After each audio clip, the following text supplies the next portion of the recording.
Mesin basuh Panasonic. Problem dia error H52 error H52. Dia yang rosaknya dekat board ni lah. Board ni dia ada dua board, satu control board, dua main board lah. Main board dekat bawah, inverter board lah, biasanya inverter board.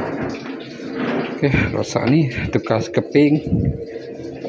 Alhamdulillah tak ada keluar H52 lagi lah.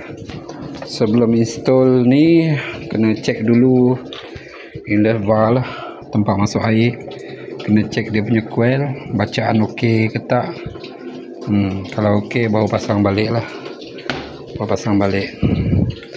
Saya dah cek inlet valve dengan water level sensor, dah cek dah okey. Di kinetok sekarang tu dah okey lah.